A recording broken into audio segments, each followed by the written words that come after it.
Muito bem, só para dar aqui os bons dias a quem já cá está, já cá temos pessoas a entrar aqui no nosso webinar, estamos aqui só neste primeiro compasso de espera para que entrem as pessoas que estão inscritas, mas antes de mais, dar já os bons dias a quem já aqui está connosco e vamos só então mesmo aguardar mais uns segundinhos enquanto as pessoas entram na sala.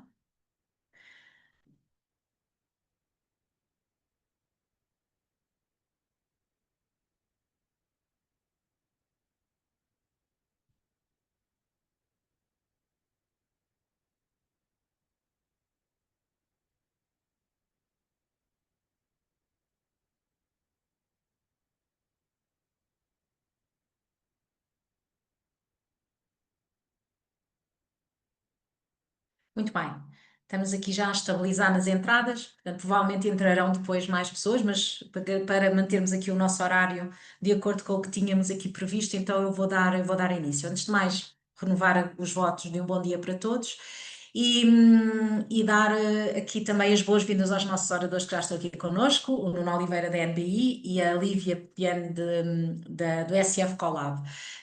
Eu vou só aqui fazer uma pequena introdução, portanto, o objetivo ou o âmbito destes webinars, portanto, este é o primeiro de 3 webinars que vamos realizar, portanto, os outros serão no dia 10 e no dia 12. O objetivo destes webinars, ou o âmbito destes webinars é realizado portanto, ao abrigo de um projeto que nós temos, que está neste ano a decorrer e que vai decorrer até ao final deste ano, que é o Sustain Grow. Este Sustain Grow foi um projeto que é liderado pelo INIAV e o objetivo é criar um sistema de certificação em sustentabilidade para as culturas intensivas da Alqueva, da zona de influência da Alqueva. Portanto, este projeto surge ao fim e ao cabo de um pedido feito pela tutela, com o objetivo precisamente de promover aqui algumas práticas de sustentabilidade ou permitir às empresas que têm produções que são consideradas mais intensivas, estamos aqui a falar do olival, dos frutos secos, das culturas protegidas, portanto, nesta zona, portanto, na zona do Alentejo, de poderem de alguma forma perceber práticas que podem implementar no sentido de, ao fim e ao cabo, de se tornarem mais sustentáveis no seu modo de produção. Este, este projeto ou este sistema de certificação abarca quatro áreas, portanto, a área ambiental, que é a que vamos abordar aqui hoje neste webinar, depois teremos a parte social, a componente social e depois a componente económica e de governança.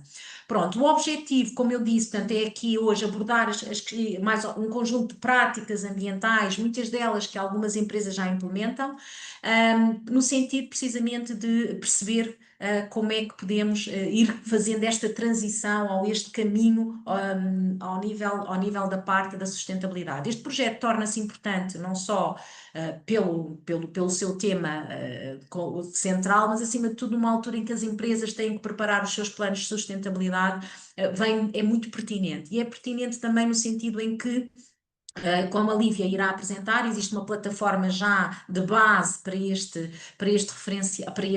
sistema de certificação e eu acho que uma das grandes objetivos e poderá ser interessante para as empresas que estão aqui a assistir connosco é a possibilidade de elas perceberem em que ponto é que se encontram relativamente às outras nestes vários âmbitos que eu falei e as propostas de melhoria. Portanto, o objetivo é que este sistema tenha sempre associado assim a tal melhoria contínua para que precisamente as empresas possam fazer este caminho e ir realmente ao encontro das exigências que são colocadas ou os desafios que são colocados nesta área. Posto isto, já falei demais, vou passar a palavra a quem está aqui hoje e que tem muito para partilhar connosco. Mais uma vez agradecer ao Nuno Oliveira. O Nuno Oliveira pertence a uma empresa de consultoria na parte ambiental, ele depois provavelmente vai dar aqui uma pequena apresentação, e portanto o objetivo aqui o que lançámos, o desafio que lançámos ao Nuno foi precisamente fruto da experiência que eles têm muito já nesta área, do trabalho muito que têm com empresas e nos vários setores, de partilhar aqui um bocadinho precisamente estas práticas e estes caminhos que as empresas podem seguir no sentido de se tornarem mais sustentáveis hoje na componente ambiental. Nuno, muito obrigada pela disponibilidade para estar aqui connosco e vou passar então a palavra para que possa então iniciar aqui o nosso webinar. Olá, bom dia. É muito gratificante poder estar aqui convosco também a falar de temas sem preconceitos nem tabus. Eu acho que logo a começar, para começar a sessão, dizer que sem agricultura industrial nós dificilmente vamos conseguir vencer uma série de desafios. E sim, é possível ter agricultura industrial perfeitamente alinhada com as questões de conservação da natureza e gestão de serviços de ecossistemas, e ter agricultura industrial a contribuir positivamente para uma série de objetivos que nós temos de sustentabilidade, quer a médio como a longo prazo. E sim, é possível ter agricultura industrial que no dia seguinte está a fazer as suas boas práticas de uma forma integrada, progressiva, e se vai aprendendo. Dito isso, é como tudo. Nós temos agricultura industrial bem feita, mal feita, temos agricultura tradicional bem feita e mal feita. Portanto, queria mesmo esclarecer logo esse preconceito, esse tabu à partida. A região de Alqueva é uma região que eu conheço razoavelmente bem, já tive a oportunidade de, a nível profissional, em várias vertentes do meu percurso, interagir com culturas como a vinha, olival e, mais recentemente, os frutos secos, e, e torna-se bastante claro que o tema tem tudo a ver com um tema de economia, diretamente, que é, parece, vocês agora foram enganados, pensávamos que ia falar de ambiente e íamos falar de economia, mas que é exatamente aí que eu gostava de chegar. Ou seja, muito destes temas ligados à conservação e à gestão de recursos naturais, de biodiversidade, serviços de ecossistemas, aparecem muito como um nice to have, não é? É bom termos ali qualquer coisa, uma faixazinha mais natural.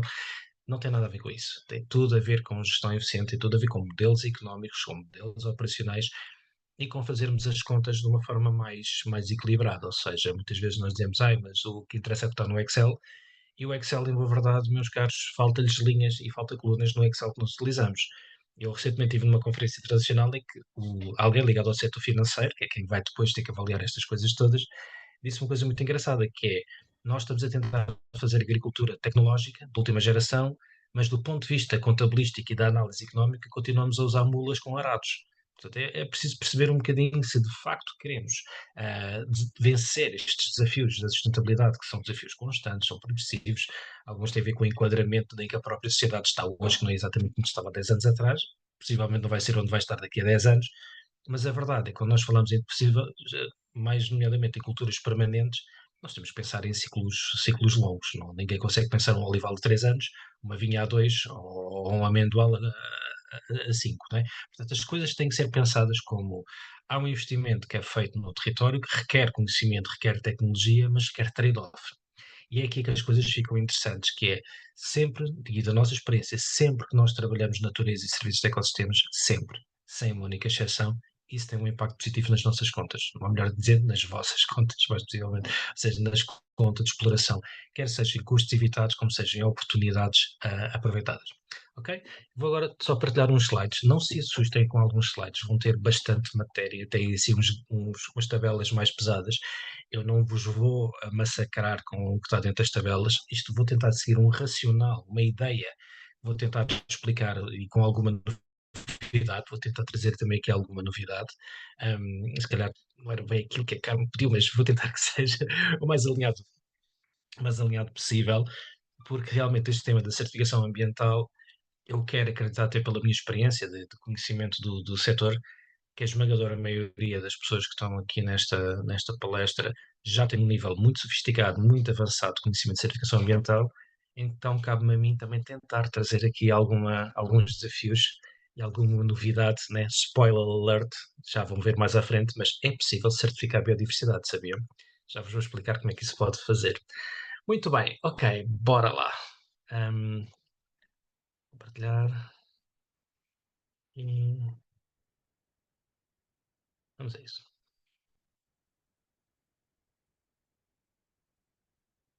Ok. Imagino que estejam a ver a apresentação. Muito Já bem. estamos a ver, sim. Boa. Certo. Ok, então vamos lá sem perder mais do vosso tempo. Basicamente eu tenho a oportunidade de ter uma equipa que trabalha em coisas muito divertidas e muito giras e muito aplicadas e muito reais e que nos causam muitas dores de cabeça, mas também nos dão muitas alegrias, que é uma coisa chamada economia natural. A economia natural não é mais do que tentarmos casar duas áreas que parece que andam um bocadinho desavindas, mas têm tudo a ver uma coisa, que é a economia e a ecologia. claramente a economia precisa muito de conhecimento ecológico para poder evoluir no caminho da sustentabilidade e claramente a ecologia precisa de perceber melhor o que é que a economia tem, o que é que a economia precisa, como é que a economia funciona para dar o seu contributo e para termos aqui este equilíbrio. Por isso é que criámos a NBI, a Natural Business Intelligence, porque temos esta ideia que é possível fazer agricultura industrial, é possível fazer infraestruturas, é possível fazer operações financeiras com um impacto positivo para a natureza, ou seja, passar do business as usual para o business as natural. E para isso temos uma equipa que tem vindo a crescer desde pessoas pronto, que já têm uns branquitos como eu e o Paulo e outros, até malta bem mais jovem, mas a verdade é que são pessoas que não são só biólogos, são pessoas também de diferentes áreas, mais ligados claramente à questão do ambiente e ecologia, mas também com uma paixão curiosa para biólogos e para engenheiros florestais, que é precisamente a parte da economia financeira. Nós já temos vindo a descobrir cada vez mais que se conseguirmos conciliar estes temas e conseguirmos dar aqui uma componente de análise económica e financeira, o próprio sistema financeiro vai estar sensível e está cada vez mais sensível a estas questões. Isso depois tem tudo a ver com as obrigações, o leverage, as operações que vocês vão ter que fazer, os custos de capital, etc., que é uma área que é absolutamente fascinante. Temos estado bastante entretidos, digamos assim, e não estamos só na área mais da agricultura e floresta, tão depressa estamos a ter em reuniões de board com seguradoras, que também é um tema interessante para o que podemos vir aqui a falar, como estamos como se costuma dizer, com as botas na lama, literalmente, em áreas florestais ou num olival perdido, alguns para o lado de Alqueva, ou o que seja. Portanto, isto dá-nos aqui um certo conforto de perceber também a transversalidade que estes temas têm, porque muitas vezes o que é que acontece, só para dar aqui um pequeno enquadramento, conseguimos rapidamente chegar aos técnicos, porque os técnicos são as pessoas que trabalham na área técnica, são pessoas que já estão muito evoluídas.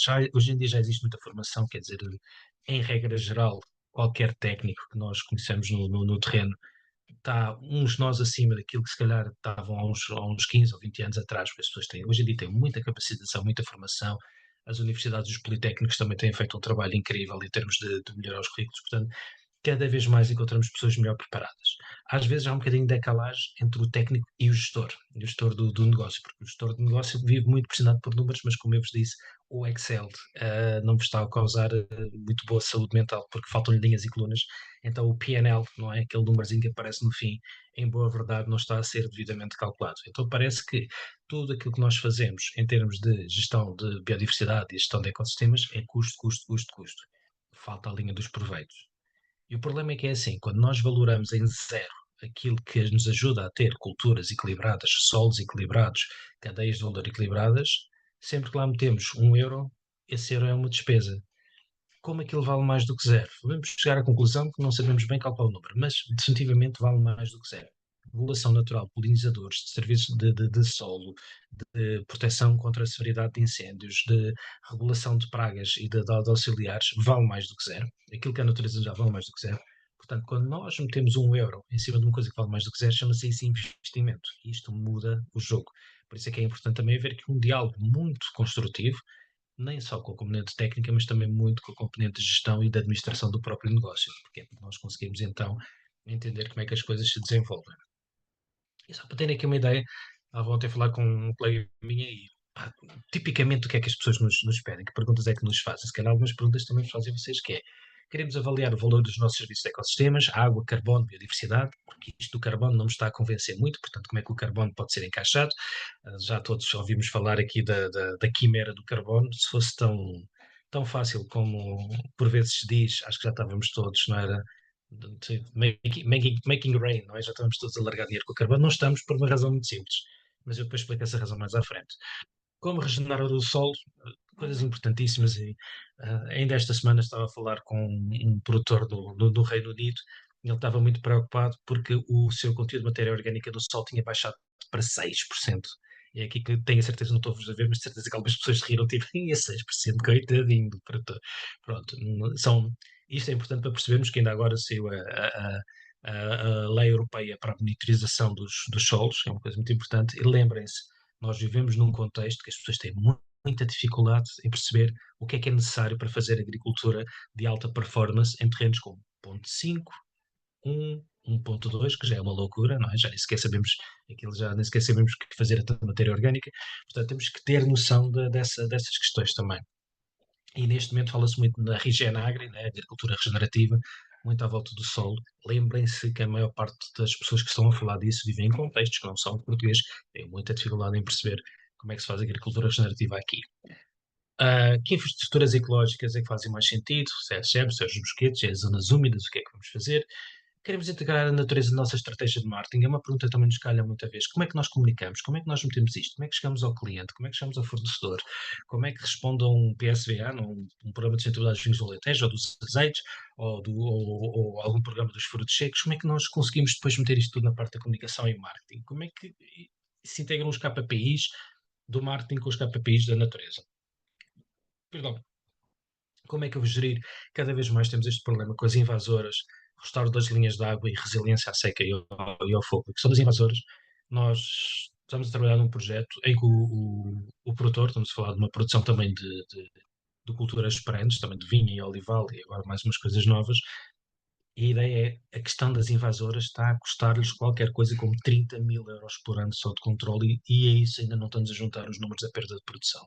Portanto, quando juntamos os números da perda de produção, vemos que o tema todo das canas, da erva das pampas ou das plumas, que a ideia foi essa, de metermos isto por todo lado, que agora estamos a ter problemas graves, e das acácias mimosas, das austrálias, por aí fora, são temas mesmo graves neste tema. Já agora, se quiserem saber uma coisa gira, para se rirem também um bocadinho, especialmente a malta da região do Alentejo e Alqueva, em Inglaterra eles também estão com problemas com uma invasora nas vinhas, chama-se a azinheira.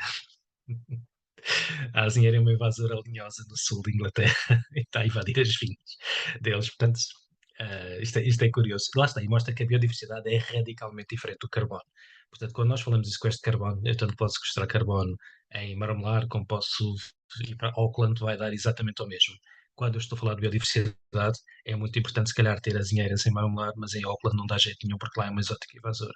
Portanto, é um tema mesmo interessante e quem trabalha a nível territorial pode beneficiar muito desta peculiaridade porque o investimento é local, ok? Portanto, a probabilidade de nós ah, realocarmos o investimento a geografias que não sejam de Alqueva quando o problema está em Alqueva não é viável. Portanto, se o problema está em Alqueva, a solução também está em Alqueva. Portanto, é um tema que depois podemos explorar mais um bocadinho ali à frente. Ok, de facto, nós temos tido aqui alguns desafios, como estes que falámos, e temos sido, quer com a nossa experiência, quer também com a interação com os projetos que vamos fazendo, obrigados, entre aspas, a criar alguns serviços, como o caso da due diligence ecológica. A due diligence ecológica, basicamente, é conseguirmos chegar a um território e saber o que é que existe de bom, de positivo, de negativo, de complexo em termos de biodiversidade e ecossistemas, ao ponto de muitas vezes perguntar mesmo em termos de fundos de investimento, se vale a pena adquirirmos aquela propriedade ou se vale a pena vendermos aquela propriedade. Portanto, estamos numa fase em que a biodiversidade também já mexe, mesmo a nível do imobiliário agrícola e do imobiliário rural, muito do rural real estate que está a ser trabalhado hoje em dia, mete profundamente o tema da biodiversidade e dos serviços de ecossistemas. Ok, temos andado um bocadinho por aí a fazer coisas bastante diferentes. Eu tenho um especial carinho por dois dos projetos que estão aqui. Pedro Esporão, porque basicamente também enquanto profissional nasci lá, desde 98 que tive a oportunidade de acompanhar o projeto a vários níveis, mas há um projeto que temos feito ultimamente que eu gosto muito, que é com a Clube Produtores do Continente, precisamente pelo desafio que é trabalhar também com pequena escala, ou seja, no Clube Produtores, tanto temos produtores que têm 300 a 400 hectares, como outros que têm 3 ou 4, e tentar perceber como é que esta questão da natureza e biodiversidade de ecossistemas, da certificação ou da avaliação ou da matriz de sustentabilidade, não é? Como é que nós criamos uma matriz agroecológica de sustentabilidade alinhada com também as necessidades de pequenos produtores imaginem, de peras, maçãs, kiwis, pêssegos, pistachos, whatever, e também de hortícolas, né? Também de culturas anuais, que também é um grande desafio. E sim, por exemplo, neste programa temos produtores de hortícolas, que é uma coisa, e de melões e de melancias. Portanto, é super interessante perceber como é que essas coisas podem fazer e toda a gente pode efetivamente contribuir de uma maneira muito direta para objetivos comuns e, simultaneamente, idealmente, sempre trabalhar para a proteção e a melhoria da sua cultura. Ok, como é que estas coisas se fazem? Basicamente é criar aqui um racional que vai desde a avaliação, ou seja, percebermos exatamente o que é que existe e como é que essas coisas podem ser avaliadas, nomeadamente alto valor de conservação e valor ecológico. Muito rapidamente, qual é a diferença? Valor de conservação tem muito a ver se temos espécies e habitats raros, ameaçados, da lista vermelha, ou seja, coisas que têm estatuto de conservação. Valor ecológico podem ser as coisas mais normais do mundo, podem ser as plantas e os habitats mais normais do mundo, ou os animais mais normais do mundo, mas têm uma função importante, ou de polinização, ou regulação de pragas, ou estabilização de taludes, ou controle de erosão, ou evitar ou diminuir o impacto das ondas de calor. Não precisam de ser espécies raras e ameaçadas, podem ser espécies normais, mas exercem uma função ecológica que tem valor económico. Então passamos daí para as orientações, não é? Como é que qual é que é o nosso racional? As orientações têm a ver com o tema da conservação, como eu disse, o que é raro, ameaçado, como é que podemos ser gerido, a biodiversidade funcional, todo este tema de controle de pragas, de polinizadores, de estabilização do solo, microbiomas, aos tais serviços dos ecossistemas, regulação de risco de incêndio, regulação de risco de seca, regulação até cultural, porque muito do rendimento que tem sido acrescido as explorações na região da Alqueva também tem a ver com o tema da visitação, do turismo e do desfrute da paisagem. Isso não vale zero. Portanto, quando trabalhamos nisso, não estamos a trabalhar em cima de zero, estamos a trabalhar em cima de um valor que já existe. Então, gestão. A gestão, basicamente, eu adoro uma definição de gestão que aprendi há pouco tempo, que é: gestão é a arte de tomar decisões com a informação incompleta, não é? Nós nunca temos a informação completa, porque não temos os estudos todos, não temos dinheiro para fazer os estudos todos, ainda não tivemos tempo para ter essa informação, é demasiado caro, é difícil, ou ainda nem sequer percebemos que precisávamos daquela informação. Então temos que tomar decisões. Todos nós, todos vocês tomam decisões cotidianamente ou anualmente. Já passamos aquela fase aqui de fazer os orçamentos para o próximo ano, imagino que tenha sido divertido, mas essas decisões são sempre com base em informação incompleta, nunca temos tudo. Então, para tentar atalhar a informação incompleta, trabalhamos temas como o restauro, a recuperação e a regeneração, ou seja, o que é que temos, qual é o estado de tendência, como é que evitamos perder mais e como é que podemos conseguir ganhar alguma coisa, seja carbono, seja água, seja biodiversidade, seja polinizadores, etc, etc. E aí entramos num tema que é o mais sensível e, honestamente, se me permitem, o menos bem trabalhado, que é a questão da valorização. Ou seja, volto a dizer, é incrível a facilidade com que eu consigo ter números, por exemplo, com quanto combustível, quantos insumos, né, quantos adubos, quantos pesticidas, quantas coisas se usaram para fazer aquela vinha olival ou amendoal, mas depois não me sabem dizer qual é que foi o benefício ecológico de ter feito aquilo tudo, só sabem os gastos, não é? E nós não podemos trabalhar só com gastos, nós temos que saber trabalhar com proveitos. E aqui o tema da valorização é extremamente importante, desde as questões de água, biodiversidade de carbono, não é? O ABC da agroecologia é isso, água, biodiversidade e carbono, mas também alguns temas como a melhoria do próprio valor daquele ativo, a questão também da bioeconomia, se é possível eu trazer aqui novas adicionalidades com outro tipo de produtos que se possam desenvolver, seja com maçãs, carne, temos que tratar disso, seja com outra coisa qualquer. É importante mesmo percebermos que há outras formas de trazer potenciais rendimentos e potenciais cadeias de valor acrescidas para os produtores. Pensem só numa coisa: a natureza não cria lixo, a natureza não cria resíduos, não é? Não, não existe. Isto é um conceito humano. Nós, ao tratarmos resíduos como um lixo ou como um desperdício, ou estamos a fazer downcycling, ok, eu concordo perfeitamente com a compostagem, super importante, mas é um downcycling, eu estou a pegar em algo valioso e estou a degradar aquele algo valioso para trazer novamente isso para o início da cadeia, mas até que ponto é que nós podemos pensar também em upcycling, pegar naquilo e dar-lhe valor acrescentado, ok? Isto depois é um bocadinho mais complexo, se calhar falamos disto outro dia, mas a verdade é esta: nós, quando olhamos para o ciclo, para a questão da economia circular e da bioeconomia circular, muitas vezes estamos a olhar mais para um ângulo e se calhar precisamos olhar mais para outro. Outro ângulo, como por exemplo, aproveitamento das plantas silvestres para a indústria cosmética, farmacêutica e alimentar, muitas vezes requerem escala. O INIAV aqui tem feito um trabalho absolutamente incrível, mas nós, não me levem a mal, mas se calhar precisamos melhorar a nossa questão de trabalhar de uma forma colaborativa uns com os outros, por isso é que também é importante termos aqui o collab, do Smart Farm, porque a colaboração é a base para o scale-up. E o scale-up é a base para aumentar a cadeia de valor, que é a base para aumentar significativamente potenciais rendimentos. Fazer coisas aos bocadinhos, um de cada lado, normalmente, desculpem dizer-vos, mas não te tem levado muito longe, pois não? Portanto, se realmente queremos competir a nível global, não é fazer como a China, mas é ter a mentalidade de perceber como é que se faz em Portugal com aquilo que temos. Ok, continuando. Então, o que é que a gente tem que gerir? Basicamente, o tema do risco. hum, uma coisa tão simples quanto esta. Eu fico, às vezes, um bocadinho assustado com a falta de um sistema de informação geográfica em alguns produtores com trabalho, alguns até já mais sofisticados. Ter um sistema de informação geográfica é absolutamente crucial. Felizmente, também tenho a oportunidade de trabalhar com produtores e com investidores que têm sistemas de informação geográfica extremamente bem desenvolvidos e sofisticados, mas digo, quando nós não temos um mapeamento do território, daquilo que o território tem, quando só temos o P3 e um Google Earth a dizer onde é que é a propriedade, está curto, ok? Estamos a expor-nos a riscos que nem sequer sabemos bem que tipologias de risco é que são. E o pior tipo de riscos são os desconhecidos, não é? Aqueles que a gente conhece ainda conseguem antecipar de alguma forma. Aqueles que a gente não conhece podem desmorder os calcanhares sem darmos por isso. Portanto, ter informação bem arrumada é extremamente valioso.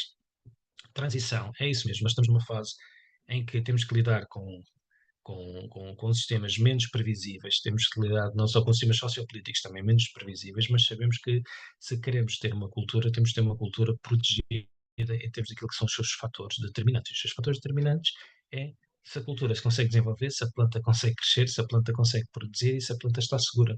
Não é? E para a planta estar segura não é só a planta, é todo o ecossistema que suporta aquela planta. Não é? Costuma-se dizer que é preciso uma aldeia para educar uma criança, não é? Ou é preciso uma comunidade para educar uma criança, mas é preciso um ecossistema para criar uma noz, uma avelã, ou uma uva, ou uma azeitona. Também não é só a oliveira, não faz o trabalho sozinha, ela precisa de outras coisas. Inovação, de facto, aqui, mais uma vez, INEAV e Smart Farm Collab na vanguarda e o Cotton também, obviamente, também tem feito um trabalho impecável e é temos todo um ecossistema de inovação bastante interessante também, com universidades e politécnicos a fazer o seu push. Portanto, claramente há aqui um tema que precisa ser bem trabalhado e no fim do dia isto tem que passar do PowerPoint e tem que passar do Excel e tem que estar no terreno. Daí as soluções de base natural. As soluções de base natural passam das questões de conservação do solo, polinizadores, cover crops, culturas com maior resiliência climática, gestão de habitats, and so on. Portanto, é sempre importante percebermos que isto tem que ter uma dimensão económica com um reflexo financeiro e operacional para se conseguirmos ter quem está no terreno a desenvolver a sua atividade de uma forma equilibrada e reportando indicadores para cima, mas também percebendo em baixo, digamos assim, por cima, administração, em baixo o que está a acontecer no terreno, de uma forma absolutamente real. Não pode ser só wishful thinking, não é? Tem que haver aqui, de facto, uma aplicabilidade real no terreno. A agroecologia, muitas vezes falo este tema da agroecologia, a palavra às vezes é um bocadinho tricky, e depois pronto, mas agora não é agricultura regenerativa, então esqueçam o termo agricultura regenerativa, esqueçam o termo agroecologia, pensem só no que é que nós estamos a fazer. O que nós queremos basicamente é equilibrar três fatores fundamentais. Primeiro, o fator agronomia, plantas, não é? Nós estamos a criar alimento ou o que seja, temos plantas, sejam anuais, sejam perenes, é preciso perceber que a natureza, por muito generosa que seja, a vinha ou o olival mais sustentável, mais orgânico, mais bio coisa do mundo é artificial. Né? Se viajarem um bocadinho pelo mundo, não vão ver uma floresta de oliveiras, se calhar vinhos zambujos, mas não vão ver uma floresta de oliveiras, não vão ver uma floresta de videiras e também não vão ver uma floresta de amendoeiras, nem de pistachos, nem de nozes, nem nada disso. Portanto, a natureza não nos dá isso. A agronomia dá-nos isso, que é vai buscar este conhecimento da natureza e vai tentar que nós possamos produzir as coisas de maneira diferente. A agronomia está completamente entalada entre aqui dois fatores, que é económico, que é se de facto eu tenho terra e a minha decisão sobre aquela terra é investir, a minha expectativa é que eu possa ter retorno de investimento e isso é absolutamente legítimo. Porque se eu não tiver, eu não consigo. Portanto, a agronomia vai falhar, não é? Mas a agronomia falha e a ecologia e a economia também falha quando tentamos ligar a produção à máquina, não é? Quando tentamos que estejamos completamente dependentes de fatores externos. Nós temos de deixar a natureza fazer o seu trabalho. Parte do trabalho da natureza também é desromper um bocadinho, porque a natureza não faz vinhas nem olivais, portanto vai sempre tentar perturbar aquilo um pouco, mas é utilizar essa força a nosso favor, que é como é que a natureza regula solo, como é que a natureza regula água, como é que a natureza regula pragas e auxiliares e polinizadores, e utilizar isso tudo. Então a agroecologia não é mais do equilíbrio entre estas três coisas. Eu tenho que saber como é que se usa plantas para produzir alimento, ou fibra, ou combustível, ou o que quer que seja. Essas plantas têm que ter um racional económico, porque senão eu não consigo justificar a minha atividade, porque é que eu estou a meter o meu capital ali e meter no outro lado. Mas se eu não utilizar a natureza, estou-me a expor a riscos absolutamente assimétricos e não estou a aproveitar aquilo que são as coisas boas que a natureza tem e estou a gastar dinheiro desnecessariamente. Não é? Muito dos temas económicos que nós trabalhamos não tem tanto a ver com gastos, mas tem a ver com custos evitados, que é se eu fizer isto, o que é que eu poupo? Se eu não fizer isto, o que é que eu vou ter, o que é que eu vou perder? Não é? A pergunta muitas vezes não é quanto é que custa ter uma gestão de ecossistemas, a pergunta que eu vos faço é quanto é que custa não ter? E quando fazemos a pergunta quanto é que custa não ter, acreditem, a resposta é bastante diferente do que quando fazemos a primeira pergunta. Esta imagem é apenas ilustrativa e como é que com duas fotografias consegue explicar isto sem estar aqui com estas coisas todas que eu vos estou a tentar comunicar. Duas vinhas, mesmo dia, mesma carga d'água, uma ao lado do outro. Uma tem práticas de agroecologia ou de gestão de ecossistemas, ou o que queira chamar, a outra não tem. Eu não pus a legenda de propósito, porque acho que vocês conseguem lá chegar. Ok? Agora imaginem, estamos a fazer a pergunta, mas quanto é que custa impor práticas de agroecologia? Vou fazer a pergunta agora ao contrário. Quanto é que custou à pessoa que não as fez esta enxurrada? Quanto é que perdeu em solo? E não é só em solo, é depois o trator não passa. Se o trator não passa, não é possível tratar. Se não é possível tratar, pode ter doenças fúngicas. Não é? Não tem acesso. Portanto, quanto é que lhe custou não fazer? Pergunto muitas vezes, mas quanto é que custa um enrelvamento? Eu pergunto, quanto é que custa não fazer? Não é? A pergunta que eu faço é, aquele que não faz as práticas, olhem para esta fotografia e digam, compensou? Compensou não fazer? Se calhar não. Portanto, muitas vezes nós temos que acabar com esta narrativa, que é isto resolve-se a tirarmos dinheiro para cima do problema, e o que eu digo é que usem o vosso dinheiro sabiamente, não é? Usem o vosso dinheiro, não só para fazer mais dinheiro, mas para evitar perder dinheiro também. Seria interessante. Portanto, é muito importante não só dizer quanto é que gastam, mas também quanto é que não gastam por fazer isto. E se calhar vão ver que as contas até batem certo. Então, começamos a entrar nas tabelas chatas, que eu não vou elaborar, isto fica gravado e a Carme e a Lívia vão ter o PDF, depois podem passar, quem estiver interessado pode ter acesso a este PDF, mas basicamente a agroecologia, ou o que quer que vocês lhe queiram chamar, equilibrar agronomia, economia e ecologia, é isto, é conseguir dar estes passos, ou seja, ter aqui um diagnóstico de planeamento ecológico, aquilo que muitas vezes nós chamamos de due diligence ecológica, que é em que estado é que está, qual é que é a tendência, quais é que são os fatores críticos, vale a pena, o que é que não vale a pena, e aqui vamos identificar as tais metas agroecológicas, solo, água, carbono, biodiversidade, estas questões todas. A seguir, o que é que importa fazer? Agir, fazer coisas, não é? Para não ficarem do lado daquele que teve a enxurrada e que foi metade do sol embora, não é? Práticas regenerativas, soluções baseadas na natureza, gerir habitats, linhas de água, solos, envolventes, taludes, etc. A questão do controle biológico, regulação natural de pragas e auxiliares. E sim, vamos olhar para o carbono como sendo uma oportunidade, não como sendo a panaceia universal, mas, calhar, o carbono é um dos fatores que o ecossistema nos dá. É assim, o carbono não é mais do que um serviço do ecossistema. Quando é que nós temos carbono? Não é? Quando é que nós temos carbono? Quando temos solos mais ricos em matéria orgânica. Quando é que nós temos solos mais ricos em matéria orgânica? Quando temos plantas e microbioma. Tudo o resto é Excel, ok? Se nós não tivermos plantas e microbioma, o Excel não vos vai salvar. Não é o Excel que vos vai dar créditos de carbono, é as boas práticas, é a gestão de ecossistemas, é a biodiversidade que vos dá carbono. O resto, meus caros, não dá. Podem fazer o Excel que quiserem, os modelos que quiserem, se não tiverem biodiversidade a funcionar, se não tiverem microbioma, não tiverem plantas e não tiverem todo este ciclo a funcionar, não há sequestro de carbono. É tão simples quanto isso. Então, o sequestro de carbono está muito dependente dos serviços da natureza. Se está dependente dos serviços da natureza, diz-me o seguinte: uma tonelada de carbono que seja adquirida com mais serviços de natureza e produzir as tais externalidades, polinizadores, reguladores naturais, etc., etc., vale mais no mercado do que uma tonelada de carbono que apenas faz é sequestrar carbono e pouco mais tem a oferecer. Portanto, quando nós falamos em carbono, nós temos que pensar em volume e valor acrescentado. O que é mais interessante? Ter 100 créditos de carbono a 4 euros ou ter 20 créditos de carbono a 70 euros? Mais uma vez, temos que aprender a fazer as contas. E créditos de carbono a 70 euros, sim, é possível, sim, são transacionados, sim, estão a acontecer quando têm biodiversidade associada.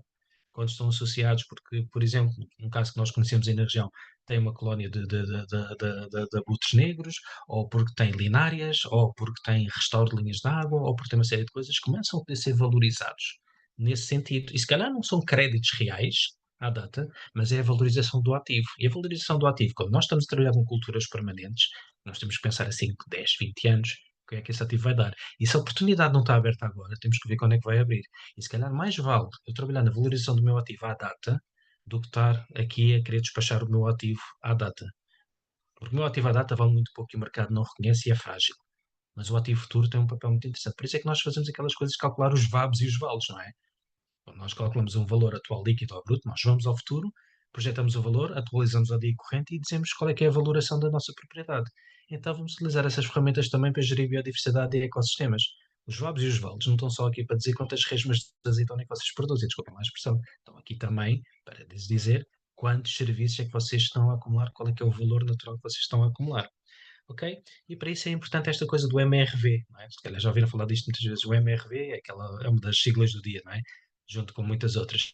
Não é mais do que isto, é medir, reportar, valorizar. Nós temos que conseguir medir qualquer coisa, mesmo que seja, mais vale, mais vale estar vagamente certo do que precisamente errado, ok? Mais vale termos intervalos de valor e saber o que é que a nossa cultura está a entregar, o que é que a nossa propriedade como um todo está a entregar, porque uma vinha não é só um tom plantado às videiras nem o olival, um tom plantado às oliveiras é toda a envolvente. É a ribeira, é a pastagem, é o montado, é aquele pedacinho de terra, tudo isso é a vinha, tudo isso é o olival, porque o sistema funciona como um todo. Então, mais vale termos indicadores, mesmo que ainda sejam frágeis e vagos, do que não ter nada.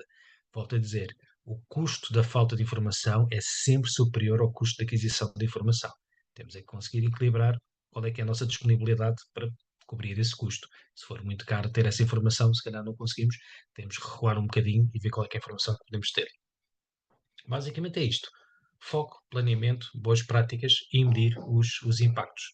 Esta, a linearidade do sistema e a sua própria circularidade é depois voltar atrás, avaliar e conseguirmos fazer isto tudo.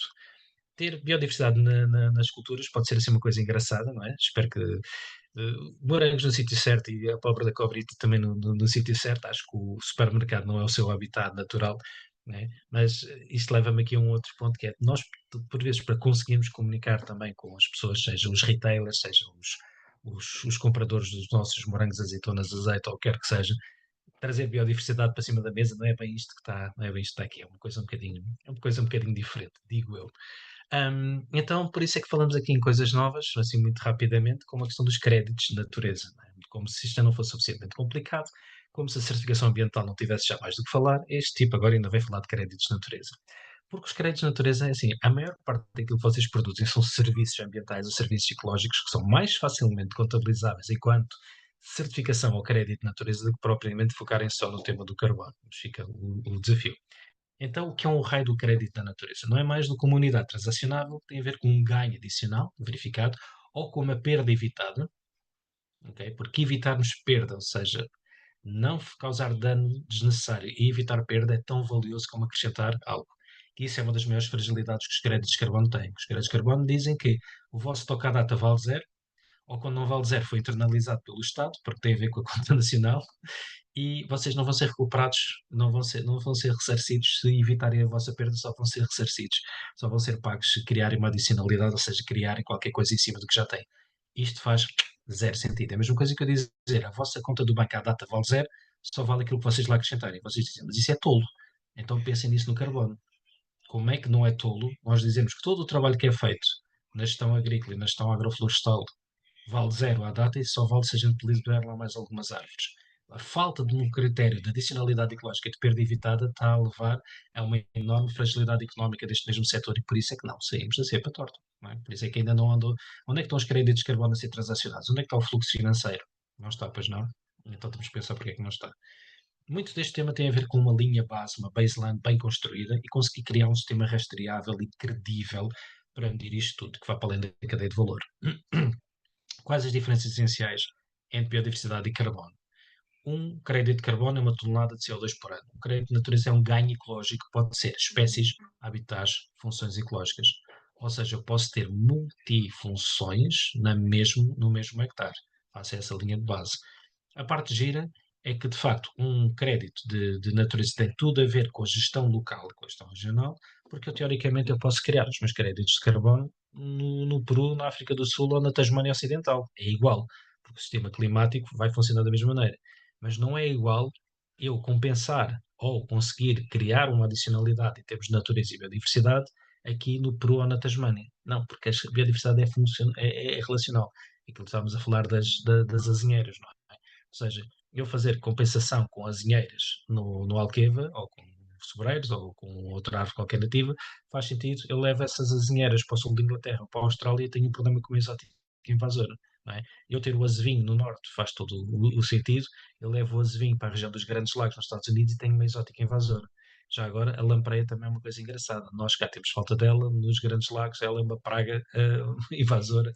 Portanto, estão a ver, a biodiversidade eu sei que é chatinha, eu sei que era tão mais fácil que fosse o meu carbono, mas desculpem, não é. E como não é, nós temos é que aproveitar o lado bom da coisa, não é? Estarmos aqui a queixar que o carbono é mais fácil, é ver que a biodiversidade tem tudo a ver com a nossa gestão e com o nosso património. Ok? Continuando. Nós sabemos que existe já um roadmap europeu para a criação de créditos de natureza, mesmo neste contexto em que que há aqui uma guerra ideológica contra a natureza a nível europeu, que é uma coisa que me transcende um bocadinho, que se há setor que beneficia muito de uma política mais ativa de valorização da natureza no contexto europeu, é o setor agrícola. E às vezes faz-me um bocadinho de confusão porque é que o setor agrícola é tão averso a estes temas. Eu percebo, porque muitas vezes confundimos ecologismo com ecologia. Eu sou ecólogo, não sou ecologista, ok? Eu sou um técnico, sou um analista deste tema e tento perceber como é que isto funciona na economia da produção agrícola. Não estou aqui para dizer que não podem tocar numa planta ou não podem tocar numa ave, ok? São coisas diferentes que temos que ver de maneira diferente. Portanto, quando nós mostramos ecologia com ecologismo, dá ideologia. E ideologia não é propriamente gestão sustentável. Né? São duas coisas absolutamente diferentes. Dito isto, a Europa está-se a mover nesse sentido, está a realocar fundos também nesse sentido, e a ideia é conseguir apoiar os produtores a verificar e a valorizar aquilo que produzem de bens e serviços. Porque vocês, além de maçãs, azeitonas, tomate, o que quer que seja, produzem também bens e serviços públicos. E a ideia é encontrarmos formas e mecanismos de valorizar esses bens e serviços públicos. Portanto, o que o quadro europeu prevê é que até 2027, vai haver aqui agora uma parte de participação pública, o Estado português também está envolvido, é muito importante nós fazermos, eu vou dizer isto com toda a transparência, lobbying junto da tutela, seja o Ministério da Agricultura, mas também o Ministério do Ambiente e da Ação Climática, ou como é que aquilo agora se chama, e dentro do Ministério da Economia, já agora, o Ministério da Economia, e já agora também das Finanças. Portanto, trazer essa gente toda para cima da mesa e explicar porque é que isto é importante. Porque isto é importante para a economia, é importante para as finanças, é importante para o desenvolvimento e coesão territorial, é importante para a agricultura, mas essa parte a gente já sabia, também é importante para a conservação da natureza, mas essa parte a gente também já sabia. Mas temos é que chamar os colegas da agricultura, desculpem, da economia e das finanças a explicar isto tem tudo a ver com o que estamos aqui a falar. Vai tudo dar ao mesmo lado. Portanto, a expectativa é que tenhamos mercados piloto a funcionar em 2027, mas conseguirmos em 2026 demonstrar plausivelmente como é que isto se faz, ganhamos uma enorme vantagem, porque somos early adopters, ou seja, adoptamos as coisas cedo. Portanto, vamos estar em vantagem comparativa com outros players. Portanto, se queremos realmente canalizar esta oportunidade, o tempo de agir é ontem. Temos que mesmo que fazer isto acontecer. Como é que isto faz acontecer? 4 passos que não são assim tão novos quanto isso. Portanto, due diligence ecológica, ter uma baseline de saber o que é que nós temos, porque eu não consigo dizer que estou melhor ou que estou pior se eu não disser o que é que eu tinha.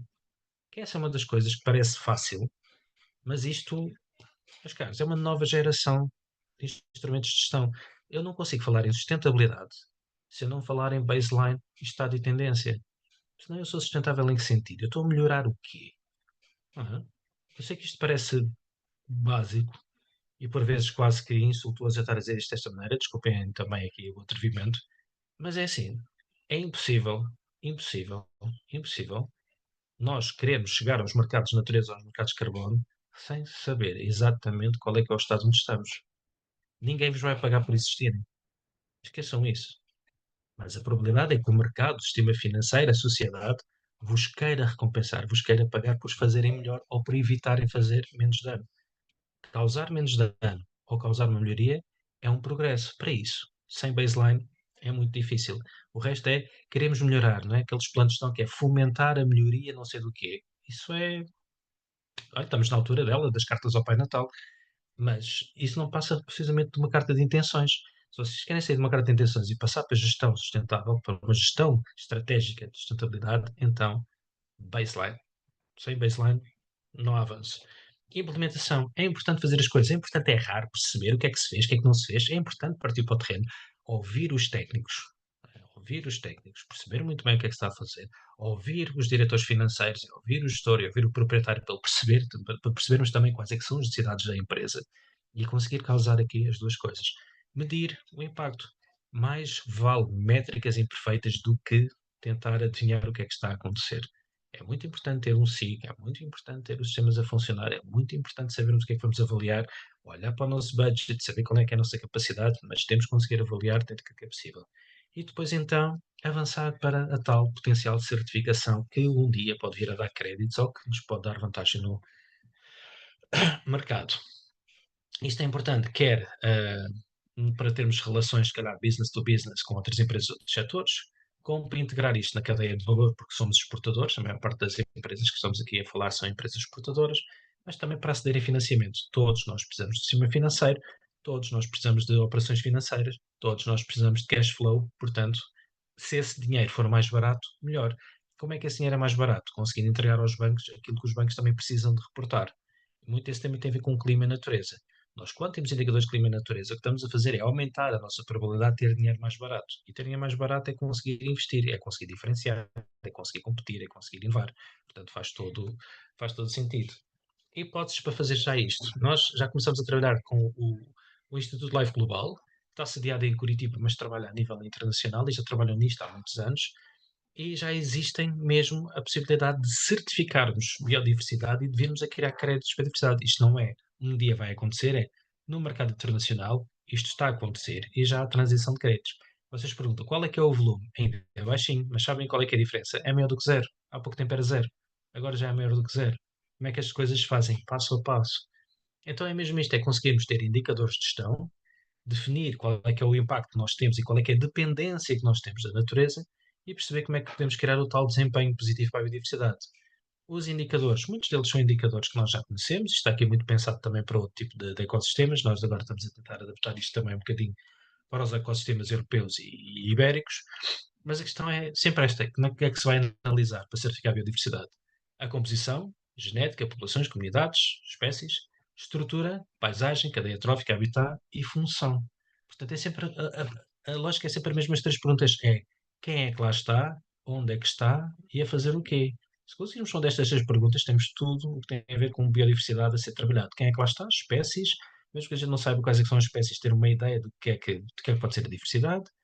Onde é que está? SIGs, mapas, cartografia, desenho de habitats e essas coisas básicas. Função, está lá a sequestrar carbono, está lá a regular pragas, está lá a segurar o sol, está lá a manter a água. Quais é que são as funções? Com base nisso, nós conseguimos perceber se conseguimos ter um balanço positivo ou negativo, se conseguimos ter o break-even porreiro, se conseguimos ter um balanço positivo, podemos fazer duas coisas. Ou internalizamos isso no nosso negócio, ou pomos no mercado esse balanço positivo para outros que não conseguem ter esse balanço positivo, que é para criarmos aqui um equilíbrio. Não é? Lembro-me de fazer uma apresentação da EDIA já aqui há 2 ou 3 anos, possivelmente há 3 anos, onde lancei o desafio e se a Alqueva tivesse um banco de capital natural. Não é? Estamos a voltar precisamente a essa lógica. A Alqueva pode resolver os seus problemas produtor a produtor, ou então pode resolver parte dos seus problemas pensando coletivamente como é que eles podem ser adressados. Só para terem uma ideia, já existem muitas empresas, coisas conhecidas desde o Grupo Boticário, à Mafra, a algumas das grandes empresas que nós conhecemos. Nós temos agora a sorte de fazer parte também deste ecossistema e estamos a trabalhar para isso. Mas a verdade é esta: quando nós olhamos para aquilo que é o ecossistema de certificação de biodiversidade e dos créditos de natureza, não estamos no zero, já passámos o zero há algum tempo. Então, como é que se chega lá? É mesmo assim, calcular os índices de pressão, calcular o nosso desempenho, criar os planos de ação, ver se os planos de ação têm desempenho positivo, medir os indicadores, verificação de terceira parte, não tem aqui nada absolutamente de novo, havendo certificação de terceira parte e havendo um excedente que é criado o tal acréscimo, isso é acreditável, ou seja, pode passar a créditos, e havendo créditos tem que haver um compromisso para a sua gestão, e havendo compromisso para a sua gestão, podemos ter então entidades financeiras a adquirir os créditos ou ter outras empresas a adquirir os créditos. É assim que o mercado está a funcionar. Além desta opção do Life, não é? Em que basicamente temos aqui alguns exemplos em vinho, olival e amendoal de ações que são potencialmente certificáveis em termos de biodiversidade e que são potencialmente creditáveis, temos créditos de natureza, e vemos aqui coisas com que estamos já bastante identificados. Mapeamento e erosão das linhas de água, criação de cepos barreiras, coberturas permanentes, corredores de vegetação, polinizadores, regeneração do solo, etc, etc. Ou seja, não está aqui propriamente nada de muito novo. Aquilo que há de novo nesta matéria é que isto está estruturado, organizado, é metódico e está a ser reconhecido. E isso leva-nos aqui a um outro ponto, que é uma ISO, ou seja, a partir do mês de outubro, existe mundialmente, a nível mundial, uma ISO para a biodiversidade. Muitos de vocês têm a 9000 e 14000 e têm outras ISOs também, portanto, conhecem, sabem o que é uma ISO e como é que a ISO funciona. Não é mais do que um sistema de verificação. Ou seja, é possível hoje em dia ter um sistema de gestão acreditado e verificado para a biodiversidade e conseguir usar isso a meu favor. Como? Aquilo que nós queremos saber é coisas que são essenciais para a nossa agroecologia, ou seja, para a nossa economia, agronomia e ecologia a funcionar em conjunto. Como é que eu protejo a minha rentabilidade? Como é que eu dou valor ao produto? Como é que eu vou facilitar o meu acesso a financiamento e financiamento mais acessível? Como é que eu promovo o trabalho colaborativo? Como é que eu trabalho em rede? E como é que eu crio também uma identidade territorial mais forte que promova o meu produto? Porque é muito diferente eu ter uma commodity, e posso ter uma commodity e ser a minha estratégia, ou ter um produto identificado como sendo um vinho DOC, ou como sendo um azeite regional, ou como sendo frutos secos de uma determinada origem. E isto implica, de facto, este trabalho estar organizado, estruturado, para que não seja disputável por terceira parte. Quando eu digo que temos biodiversidade, ou quando eu digo que temos serviços de ecossistemas, haver uma ISO, com o peso todo que a ISO tem, realmente dá-nos um outro tipo de conforto. Como é que se chega lá? Escolher áreas piloto, ter responsáveis técnicos, comparar práticas com os requisitos, né? Portanto, temos as orientações do que é que temos que fazer, medir, definir objetivos, criar fichas de ação, planos de ação, implementar medidas, medir os KPIs, rever a conformidade, certificar, validar e temos a coisa feita. Ou seja, mais uma vez, não há aqui nenhum segredo de Estado. Aqui o segredo é o que é que eu vou avaliar, porque é que eu quero isto, onde é que eu preciso chegar, o que é que eu posso obter. E eu posso ver os exemplos de coisas que eu posso desenvolver, não é? Como é que eu meço, né? Porque tem aqui alguns exemplos nesta tabela, volto a dizer, isto será disponibilizado, né? Portanto, eu estou a passar assim disto muito rápido, mas porque o tempo também já está a acabar e não vos quero estar a amassar com tanto detalhe, mas é muito importante saber que o que quer que a gente faça, temos que perceber o que é que isso implica e o que é que vamos beneficiar, o que é que nos vai custar. E só fazendo essa análise custo-benefício é que eu posso lá chegar, não é? O que é que isto implica? O que é que uma ISO para a biodiversidade implica? Gestão integrada e preventiva dos riscos naturais, que é um aspecto absolutamente determinante, ainda mais numa região que está sob forte pressão de alterações climáticas, que é ou não chove nada ou chove tudo de uma vez. Melhoria contínua e eficiência produtiva, porque de facto vocês estão a competir num mercado global. Valorização e diferenciação competitiva, e aqui casa com outras certificações que todas falamos, Programa de Certificados de Vinhos do Alentejo, Programa dos Azeites, as Global Gaps, os livros, etc, etc, não é? Portanto, aquela parte que supostamente eu iria falar está toda arrumada aqui no quadradinho do Excel, que é, isto é apenas um aspecto transversal da gestão da certificação ambiental, mas é um aspecto determinante, é um aspecto novo que tem que ser trabalhado. Com a presença e com a regulação e com o reporting, muitos de vocês também já estão em grupos de empresas ou reportam empresas. Nós estamos a trabalhar com o retalho e temos pequenas empresas que pensavam que estavam safas da CSRD e dessas diretivas, não estão porque têm os indicadores, porque o grupo de retalho precisa de indicadores para a diretiva de finanças sustentáveis, porque senão não consegue alavancar obrigações, nem consegue fazer o seu trabalho em termos de investimento. Portanto, ninguém está safo. Então, se não estamos safos, mais vale sermos bons a fazer as coisas de uma forma simples. Em ligação à paisagem e serviços de ecossistemas, de facto, quando nós queremos recuperar uma ribeira, tem que ser toda a gente que está na ribeira para fazer recuperação. Quando queremos recuperar um mosaico florestal para nos proteger da seca, dos incêndios, essas coisas temos que trabalhar absolutamente em conjunto. Muito rapidamente, mesmo só para fechar, se esses mercados já existem, existem e estão cada vez mais desenvolvidos. Nós temos mercados de ativos reais, em que temos os ativos ecológicos adicionais a beneficiar aquilo que é a nossa valorização do ativo real. O que é o ativo real? Terra agrícola, florestas, direitos sobre a água são ativos reais, são direitos sobre a água e capaz de ser ligeiramente importante para o tema da EDIA. Mercados intrínsecos podem ser produtos, podem ser ações de conservação, podem ser questões de acesso, como o turismo e a valorização da paisagem. Já existem estes mecanismos, já existem a nível nacional, internacional e europeu. Os créditos já existem, embora ainda haja aqui muito trabalho para ser feito para chegarmos lá, mas cada vez mais aquilo que vemos é que créditos feitos em cima do joelho valem muito pouco, créditos bem pensados, estruturados e maduros valem. A diferença pode ser entre 5 euros e 150. Portanto, imaginem que vocês têm um produto e podem vendê-lo a 5 euros ou a 100 ou a 150. Se calhar mais vale não vender já e vender mais tarde a um preço mais alto. Não é? Mas isto tem a ver com custo de opção, isto é análise económica. Isto de ecologia tem muito pouco. Ou melhor, de ecologia tem tudo, que é preciso perceber de ecologia para lá chegar. Mas tem mais a ver com análise económica também. E os produtos derivados, podemos falar, por exemplo, de seguros, não é? O que é que faz mais sentido? Para a região de Alqueva, cada um dos operadores ter um seguro, ou se calhar criar um seguro paramétrico para as questões climáticas e de biodiversidade e abranger logo sub-regiões. Sobre seguros paramétricos podemos falar um dia, hoje não temos tempo, mas a Não, questão já é não esta. dá. A questão é mesmo esta. Enquanto que num seguro convencional eu tenho que fazer uma peritagem para saber se vocês vão receber ou não, num seguro paramétrico basta aquele parâmetro ter sido ultrapassado e vocês recebem o vosso dinheiro. Portanto, é a maneira como olhamos para o território, pode ser ver que isto é tudo uma grande desgraça e temos que fazer pela vida e estamos todos a ser apartados para olhar para a coisa de uma forma cinzenta. Podemos olhar para a nova lei dos solos e porrer isto, em vez de estar a fazer agricultura, mais vale é fazer prédios de habitação ou fazer moradias, ou então podemos realmente trabalhar em polinização cruzada e criar qualquer coisa de positivo e basicamente, como ela ser assim meia a acelerar, mas queria mesmo transmitir-vos uma série de ideias que temos andado aqui a desenvolver e que espero que possam ser minimamente de interesse.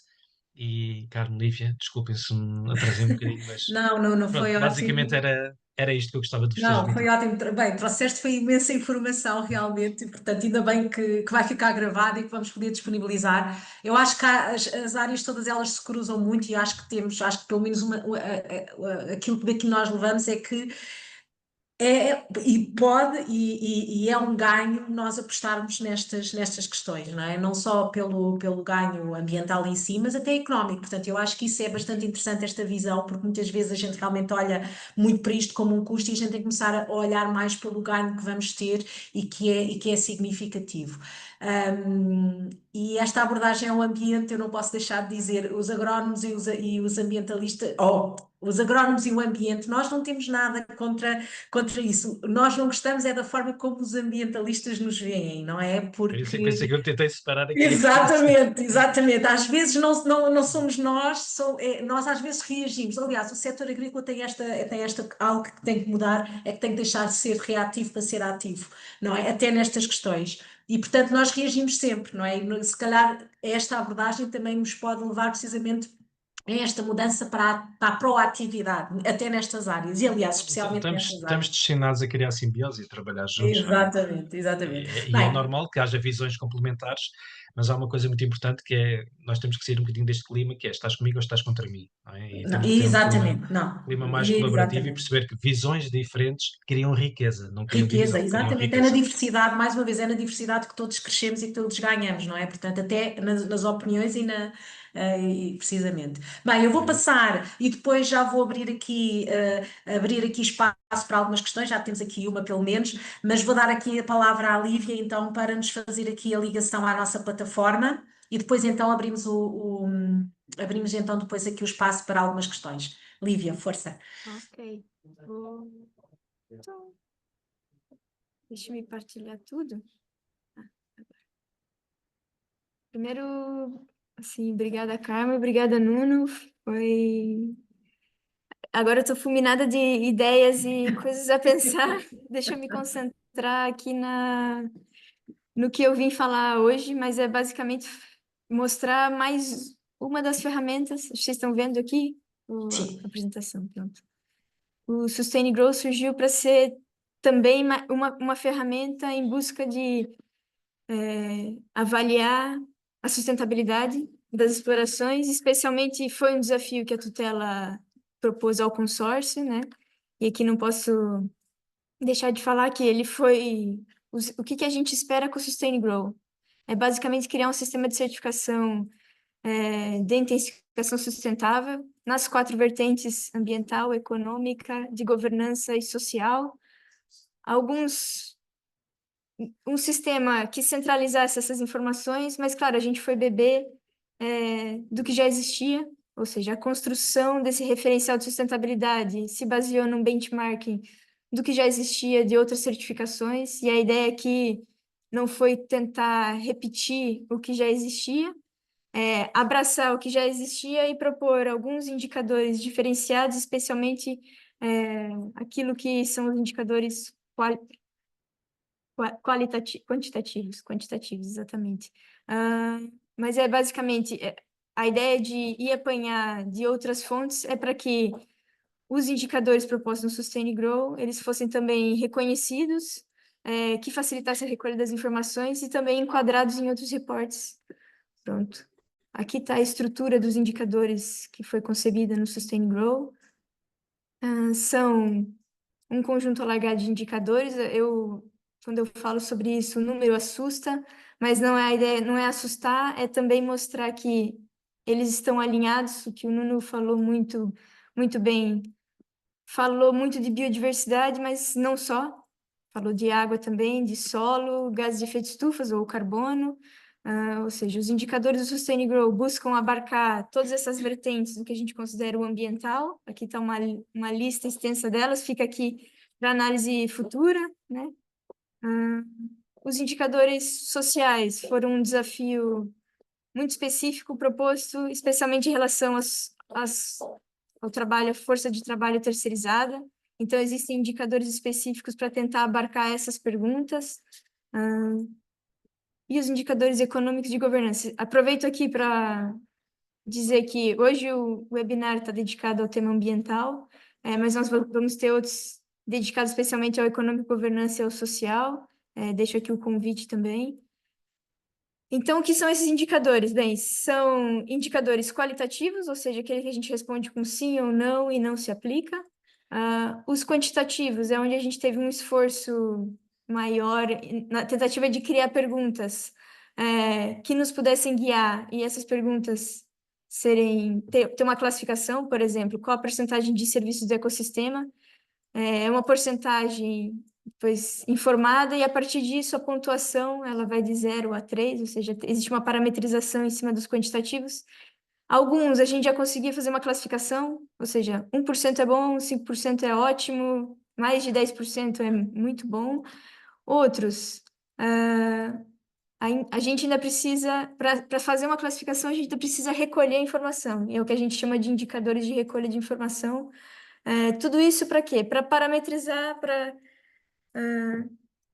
a gente ter uma ideia de como é que está a nível de sustentabilidade essa exploração, e a partir disso você saber também fazer a pergunta, eu tenho um dado, eu tenho uma informação, o que eu faço agora a partir disso? Pronto. Como é que isso está estruturado a nível prático? Pronto, a nível prático, o projeto pressupõe a criação de uma plataforma, é a plataforma Sustain e Grow, onde utilizadores, empresas, explorações agrícolas e produtores se cadastram na plataforma. Ali existem a recolha da informação, um dashboard que indica mais ou menos em que parâmetro eu estou, a nível de porcentagens de pontuação, e é enviado um report em PDF para se visualizar aquilo que eu pontuei mais, menos, e aqueles pontos em que eu posso melhorar. Esse é o começo. Eu costumo dizer que o referencial Sustain Grow tem que ser o começo de uma caminhada, ele não surgiu para ser nem o início, nem o final. É uma ferramenta que existe. E agora eu vou apresentar, acho que vocês estão vendo aqui, a plataforma Sustain Grow. Bem, a plataforma é acessível por esse login ou pelo site do Sustain Grow. A partir do momento que você cria a conta, você entra na plataforma. Pronto, aqui tá. Esse é o dashboard inicial da plataforma. A ideia foi que a plataforma fosse de fácil utilização, então tudo começa pelo perfil, é preencher mais ou menos alguns dados da empresa, alguns dados da exploração, e dentro de cada exploração, qual a cultura que eu vou avaliar. Pronto, são perguntas iniciais para mim ter uma caracterização inicial. A partir do momento que eu preencho a exploração e a cultura, eu começo por fazer a avaliação, certo? A avaliação, eu posso criar uma nova avaliação, ou eu vou aqui continuar uma avaliação que eu já comecei.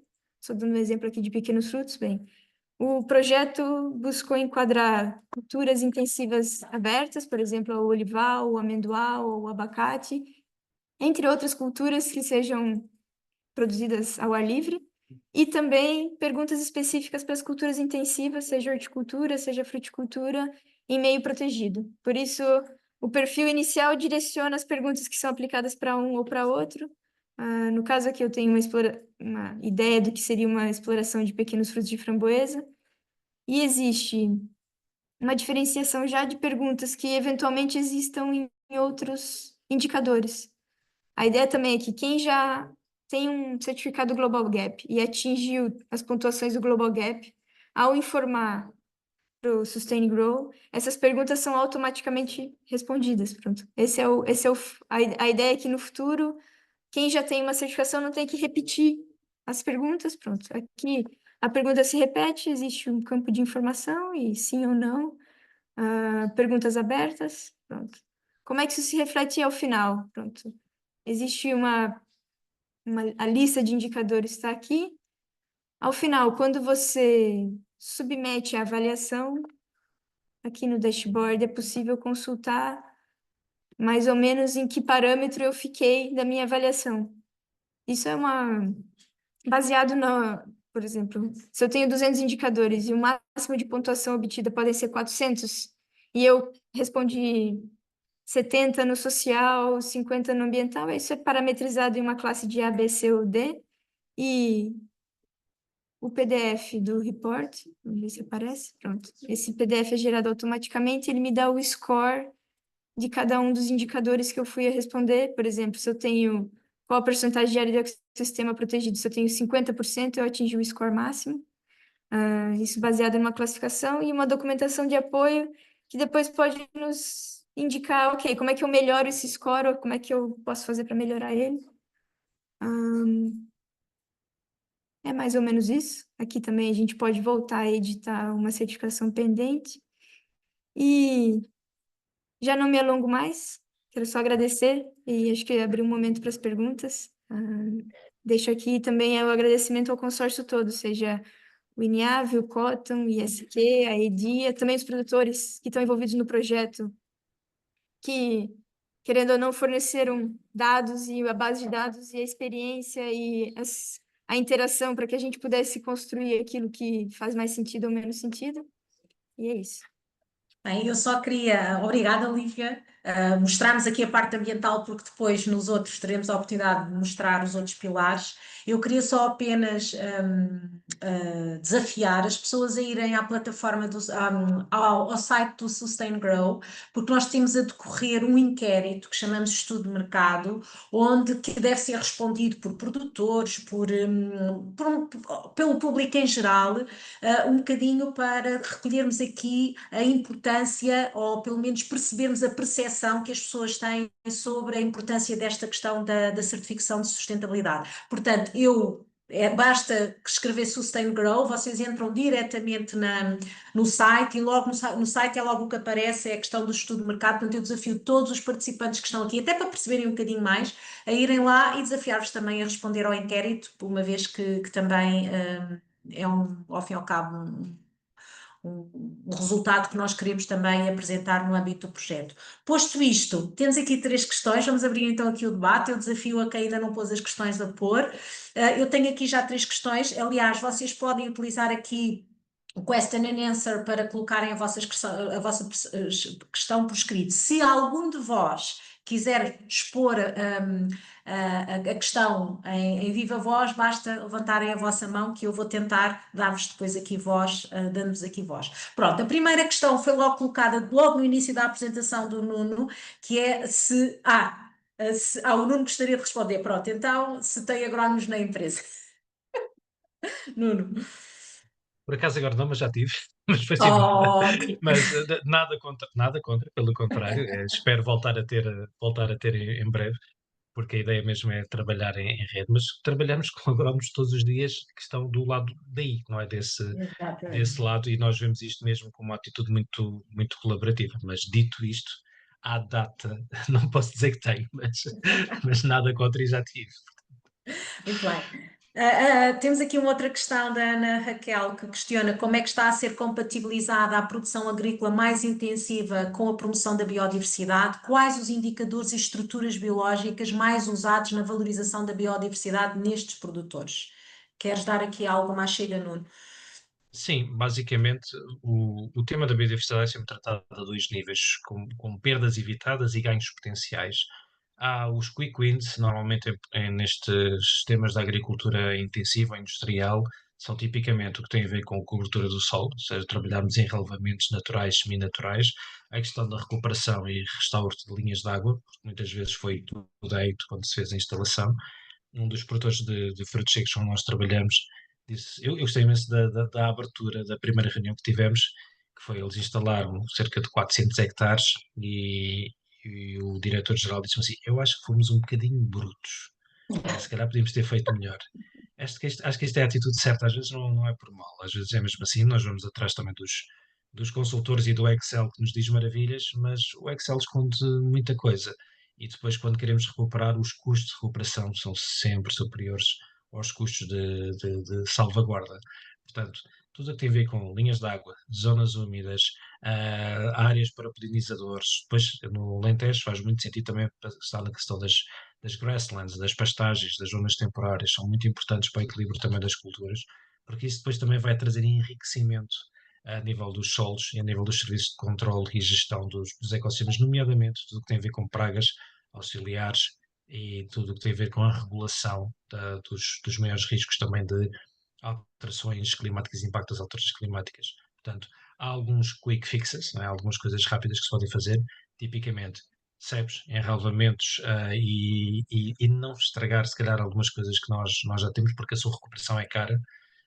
Depois há outras coisas que se pode ir fazendo e depois há outras coisas que às vezes são assim um bocadinho mais cosmética do que ação. Coisas como, por exemplo, hotéis de insetos, honestamente. Um, ok, depois temos de falar. Ou seja, vamos lá ver. Volto a dizer, nós não somos a Holanda, nem somos a Dinamarca. Irmos buscar ideias da Holanda e da Dinamarca, isso é muito giro, mas se calhar não se aplicam tanto a quem está em Beja, Cuba ou Alvito. Portanto, é importante percebermos o que é que nós podemos fazer com aquilo que temos e de uma forma eficiente para aquilo que temos. Muito bem, obrigada. Lívia, queres acrescentar alguma coisa? Não? Não. Ok.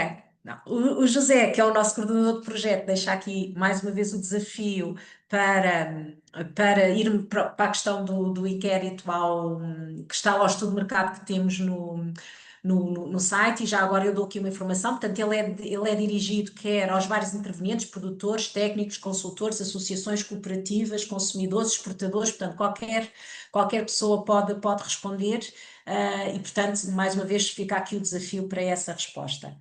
Temos aqui uma outra pergunta, um bocadinho difícil, se calhar, mas vou deixá-la aqui, que é: que custos tem a sustentabilidade para um pequeno agricultor de pequena dimensão, 8 hectares de vinha e 4 hectares de olival?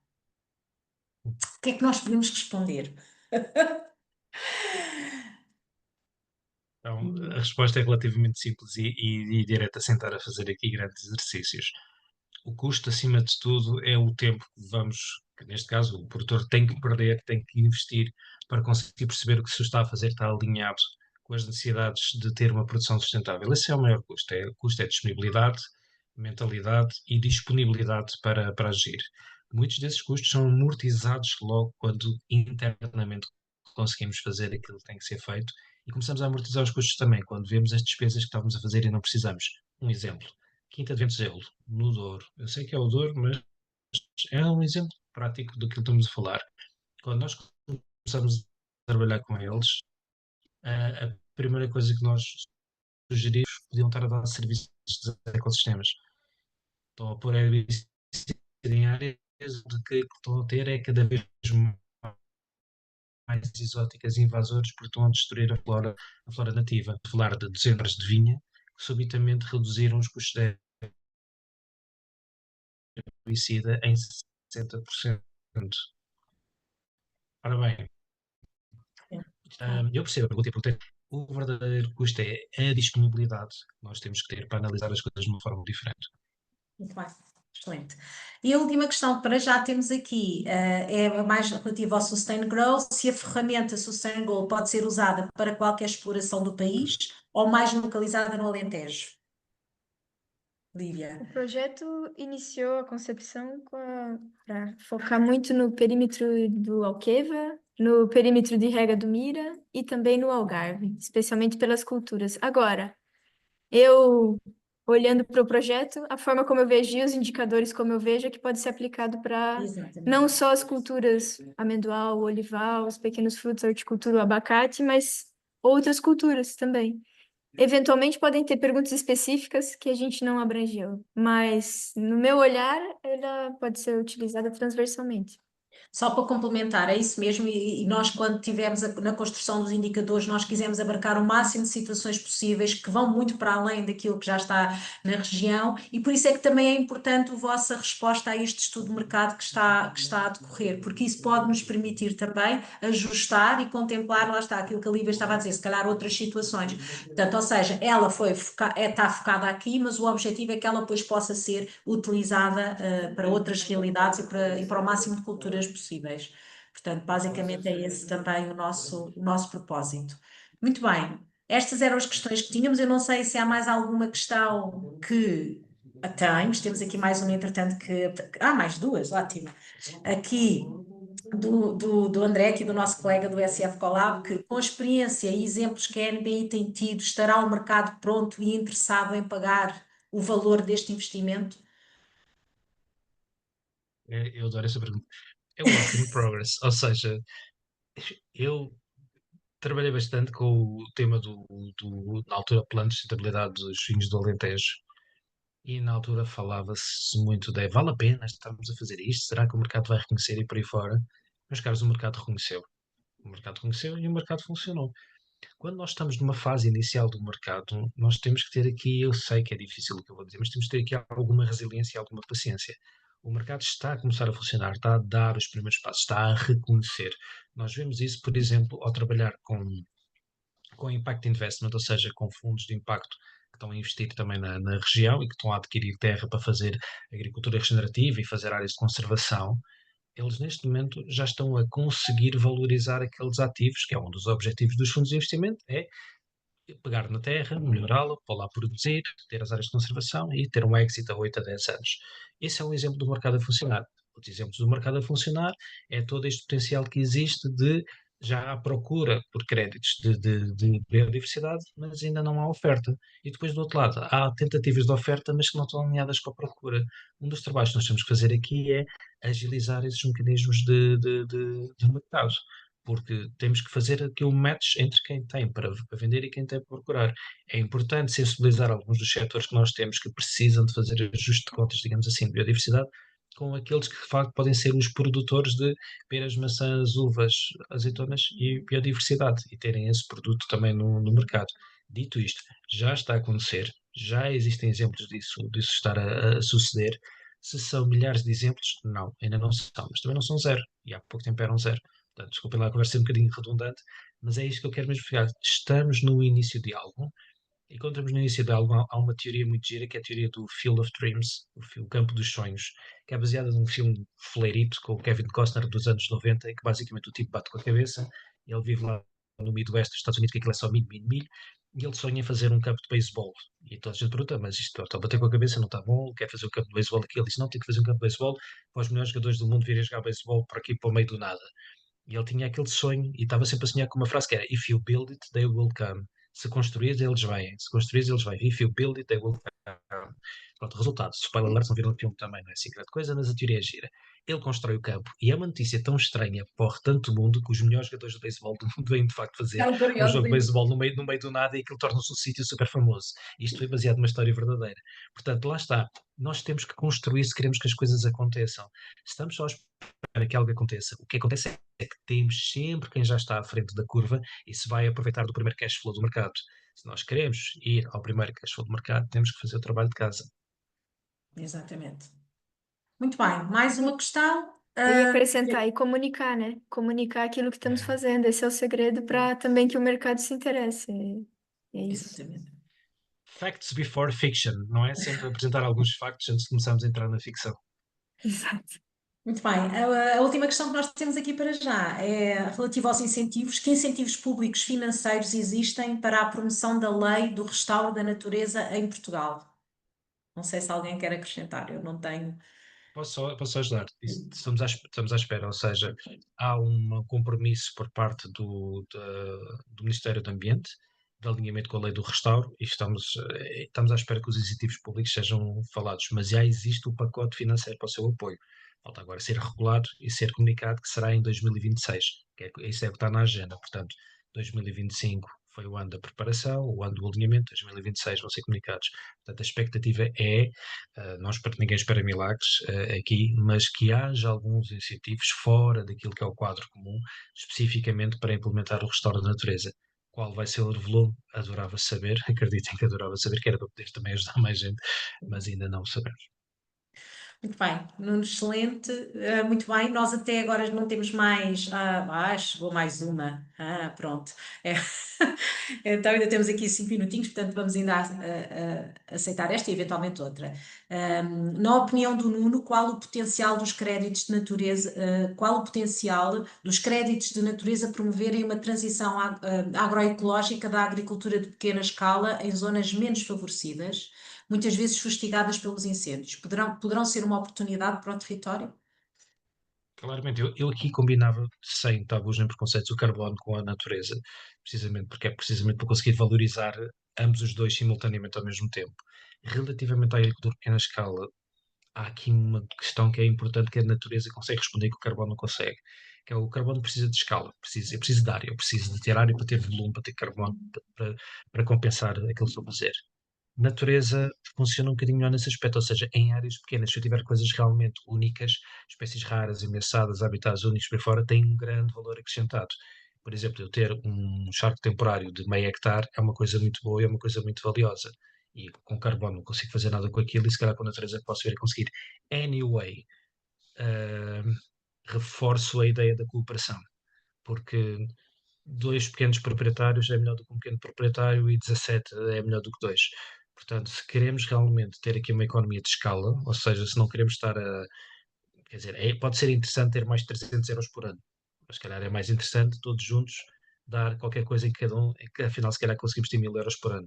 Isto implica que se calhar uns têm mais, outros têm menos. Não é? Que é uma coisa que às vezes aqui na cultura portuguesa é então, mas eu tenho tanto e o outro tem pouco, mas é assim, a cooperação é assim, às vezes de um lado vem para o outro e juntos conseguimos ter mais.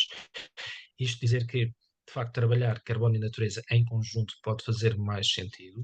Trazer aqui a parte da inovação dos novos produtos e dos novos serviços, nomeadamente novas culturas, plantas aromáticas e medicinais, não estou a falar dos óleozinhos da feira, estou a falar de outra coisa. Pode ser muito interessante.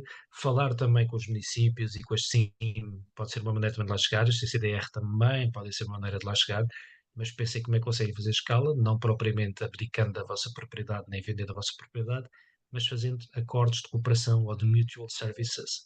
Pode ser uma maneira de lá chegar. Um, Requer uma cultura de colaboração mais sofisticada, mas também os ganhos são mais sofisticados e aí conseguimos ter escala para responder, nomeadamente a um banco de hoje para amanhã que quer comprar um volume X de créditos, eu sozinho dou meia dúzia, mas se calhar com os meus vizinhos já não dou meia dúzia, já dou um volume significativo e conseguimos fazer ações de implementação em ribeiras, em taludes, em florestas e por aí fora.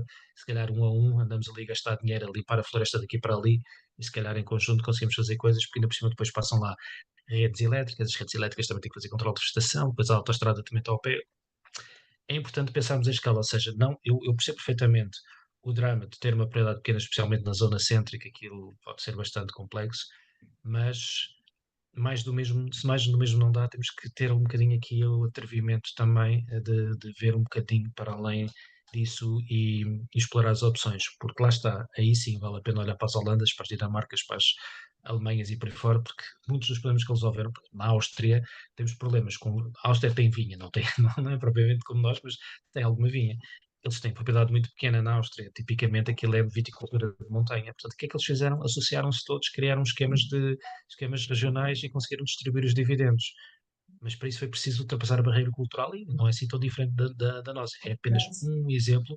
O Val do Mosel é outro exemplo, também é uma área relativamente pequena na Alemanha, mas é possível nós fazermos isso, mas temos é que estar dispostos efetivamente a criar acordos de colaboração duradouros, adaptáveis e com uma capacidade de gestão integrada do meio disto tudo. Excelente. Acho que terminamos aqui com uma excelente mensagem também.